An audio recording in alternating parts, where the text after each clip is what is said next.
So for this video's project, I am gonna make this spoon in sterling silver. I came with some like refillable little coffee pods where you scoop the coffee into them and then you put it in a Keurig, or kind of like a single serving coffee machine that they have nowadays. I don't know. And I just thought it was so simple, and I often have this sentiment of this is such a simple, sweet thing, but it would be even sweeter in metal, and then I'll keep these things forever. But today I decided I'm gonna make this in silver just for the heck of it. It's pretty simple if you break it down into its parts. We've got the bowl of the spoon, and then we've got the handle of the spoon, which is like this really curvy shape. It's got this really nice detail of kind of like a rolled edge or kind of like a rounded edge. And so I'm going to try and add this. All right, so I've assembled my kind of materials. This is what I'm going to use for the bowl of the spoon. And then this is what's going to be for the handle. And then hopefully the wire will show up at some point, maybe today, we'll see. Off camera, I actually did a copper sample to see what size circle would make this size bowl. 1 1/8 inches. So I'm just going to put some layout fluid. All right, so I've got 1 1/8. I'm gonna trace 1 1/8 circle. All right. To get the circle out, I'm gonna use this. It's called a chasing hammer. So this is about the same size, and so I'm gonna use this.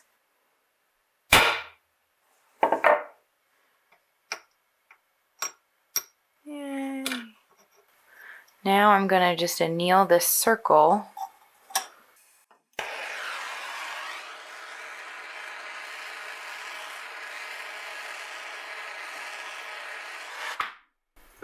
So here is the circle. Just kidding. I'm using this dapping tool set from Harbor Freight. It's not the highest quality, but it definitely gets the job done for the price. I'm not exactly sure how much of this process, or really any of these like working processes, you want to see.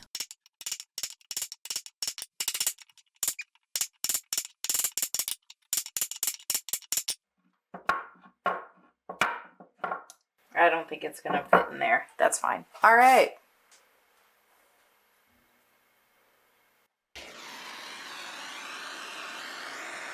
After every heating course, either annealing or soldering, I will quench the piece in water, and then I'll put it in this pickle solution, which is made from Sparex.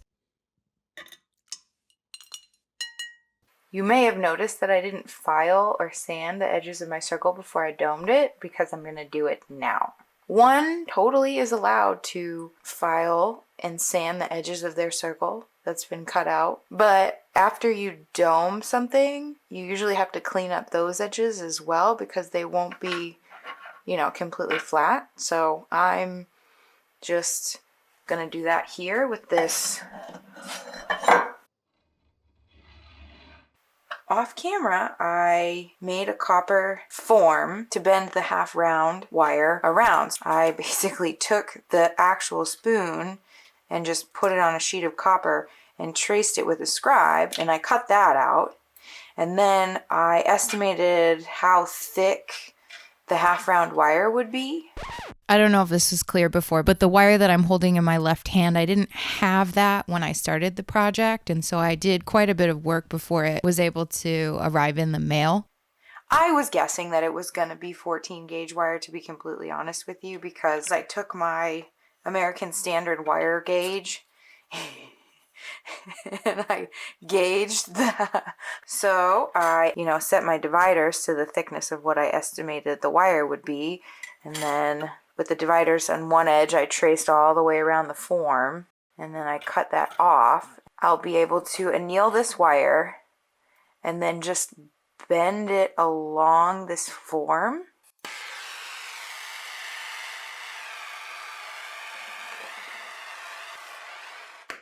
So I've got my half round silver wire all annealed and pickled and ready to go.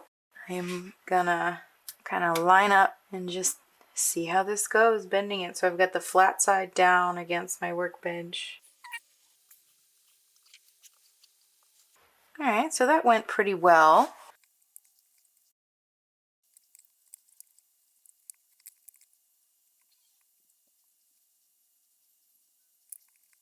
Look at that. Isn't that nice? Here it is off of the form. And then here is my little blank for the spoon handle. Fits on there really well. There's a little bit of overlap, and that's where I'm gonna lay my solder all around the outside. And then we'll put the spoon bowl on. So it's coming together. Pretty happy with it so far. I decided I was only going to try and solder that rounded end this first solder course, and so I only put flux kind of where I figured that the solder would flow. And you can see that during the soldering process, the Sharpie marker that I have put there for kind of like a low budget layout fluid, it doesn't affect the soldering process in any way, it just burns off. The piece is actually kind of creating a bridge over two solder bricks that are close together, and so that I can point my torch tip and flame underneath it and really heat up that back sheet without burning up or melting the thinner wire. The right end completely soldered all the way around, and so then I just have to solder the two tail ends, and so I'm just brushing on the flux, and then I'm gonna put my solder pallions still on the outside of the wire all along both sides, the lengths.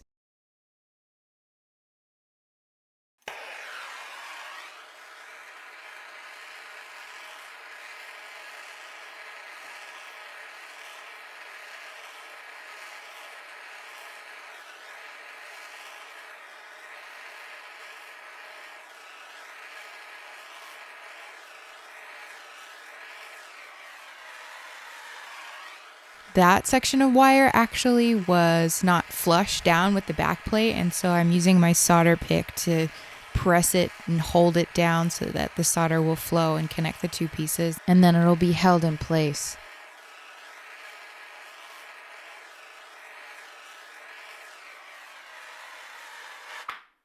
It's all soldered up and it looks great. I mean, if you take the actual original, I'm really happy with the way this is coming out. I do have to cut around all of the excess, and I've got some solder cleanup. You remember I was putting the solder only on the outside, not on the inside? Well, because I knew that there was going to be some solder slop, and so it's going to just get cut right off with the extra when I cut around there with my saw. I don't have to worry about trying to get in here, and I'm not going to worry about trimming it just yet. I'm going to trace around the bowl of the spoon and get it ready to be soldered right up close in there.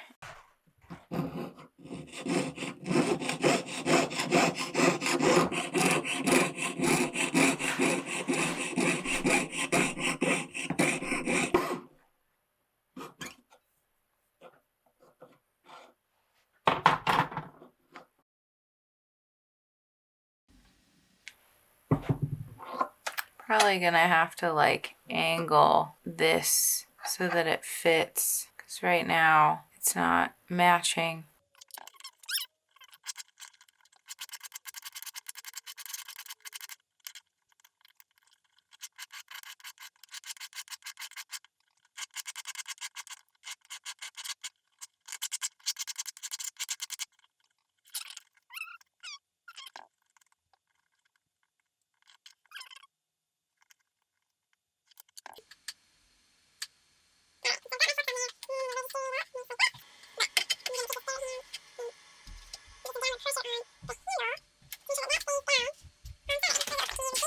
You can see from this angle that I've got everything nice and tight, and I'm just gonna put some solder pallions on the solder seam. I'm obviously using hard solder. Alright, looks like that. What angle do you want to watch me solder this at? Alright, we'll do this first, and then when the solder's ready to flow, then I'll move you in.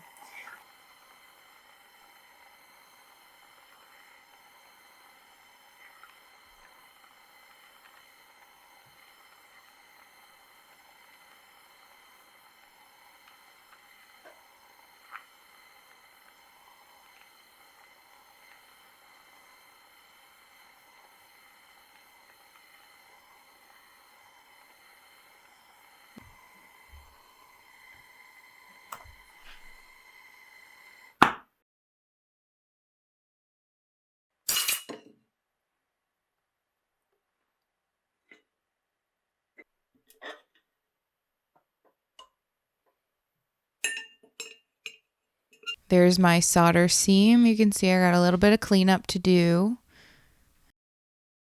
And then that's the back of the spoon. There's a little bit of solder cleanup that needs to be done there as well. I feel like that's pretty typical of metalsmithing.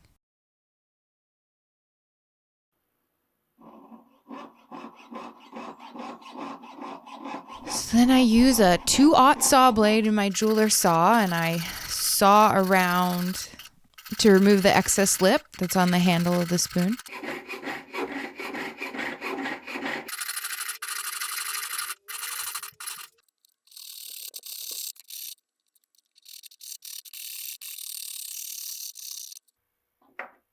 And then I'm just going to use some needle files to clean up that seam and make it blend together.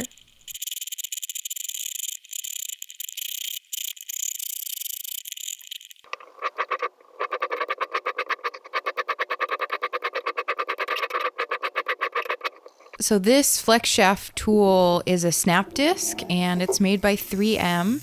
The mandrel goes in the flex shaft handle, and then you can quickly snap on and snap off discs as they become used up, or if you want to change to a different grit. And I really like this flex shaft tool to kind of smooth out transitions. And then this is pretty standard for me, but the next tool that I use is a flap sander mandrel, or sometimes is called a split mandrel. You just cut little strips of sandpaper, and it also works really well to smooth out your transitions.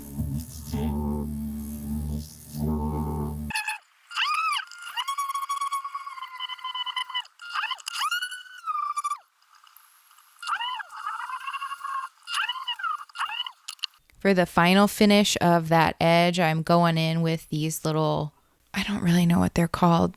They're like hand holders for the tiniest sandpaper belts. And the different colors of the holders indicate to me what grit of sandpaper I'm using. And then the last little flex shaft finishing tool that I use are these 3M polishing wheels that kind of have little fingers on them. And they're really good at creating a consistent finish on your metal, but then also they're really good at getting into little crevices.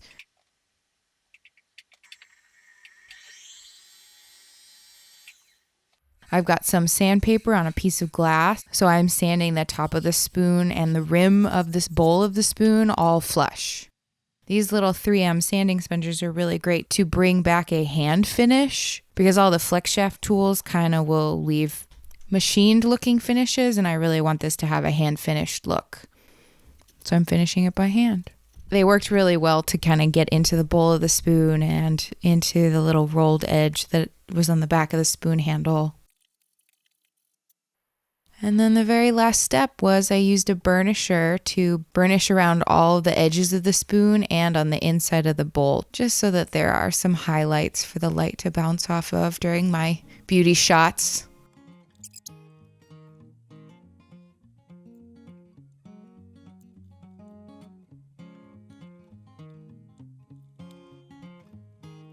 All right, there they are, the original, and then the one that I made.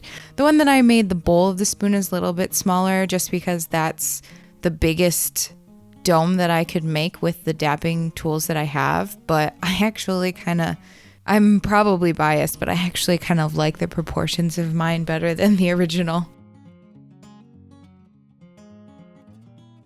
If you found this video entertaining or educational, give it a like to help it get seen by more people. Great thanks to you if you've already subscribed to the channel. Your support helps me make more videos like this and of iron casting as well. I also want to credit my ironclad crew on Patreon. Their contributions help fund the production of these videos. As always, thanks for watching. I love you. And since this isn't an iron pour video, I'll just say goodbye for now, and I'll see you in the next video.